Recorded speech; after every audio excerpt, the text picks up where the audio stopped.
असल में उन गाल एड़ी कई त क़िबला साईं मुफ्ती साहब पढ़दो त बुधा मुझो उस्ताद हो ऐं मुझो कम ऐं मुझो उस्ताद भी को पांजी तारीफ थोड़ी कंदो बिनी जहानन जे सरदार जी कंदो हथ मथे खणी 3 दफा सुभान अल्लाह डाढिया जो तो बुधाया डाढिया कर मदीने त आवाज पहुंचाया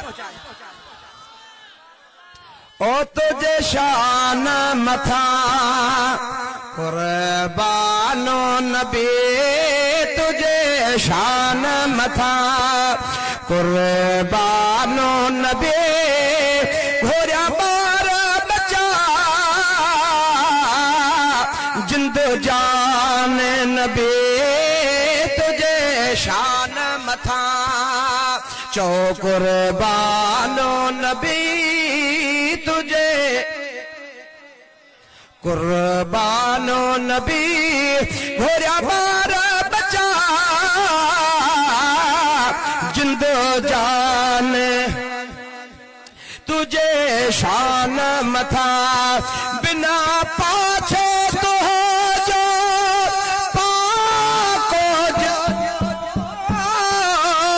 मखे खेन रहना जो वातो ते हुक्म बिना पाछे तो जो पाको जिस्म मखे खेन रहना जो आतो ते हुक्म बधयो से फखा आहे तो जो हुस्न बधे यो से फखा आहे तो जो हुस्न किसी मलक थिया मसे तानो नबी तुझे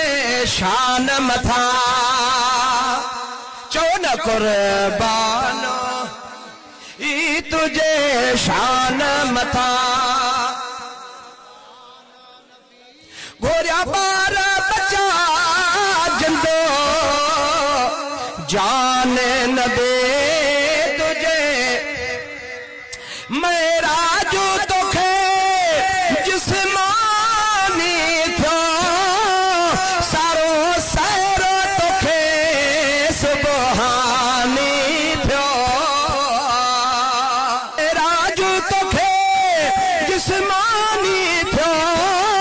सारो सैरो तोखे सुबहानी थो सारो दे हो तुझो दानी थो ॾिसी मलक फलक थिया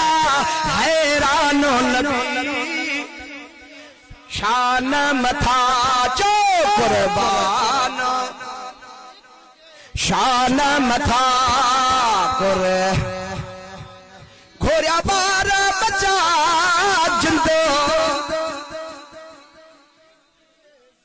तू महबूब खुदा जो आही अजब तो सा खास खुदा जो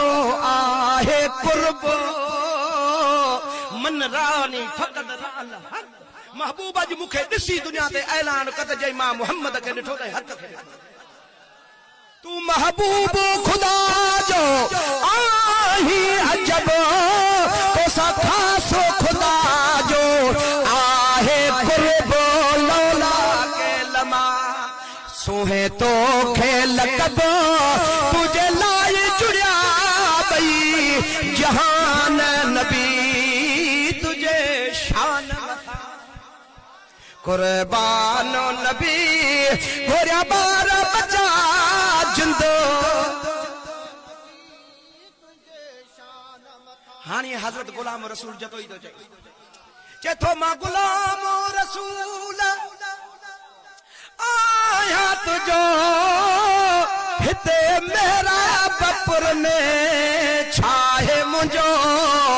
अणायो में अरब कयो कुर्बो पंजो मत तुझो मराशल थी मेहमानो नबी तुझे शान मथा मत तुझो मराशल थी मेहमानो नबी तुझे कदमन ता कुर्बान सजण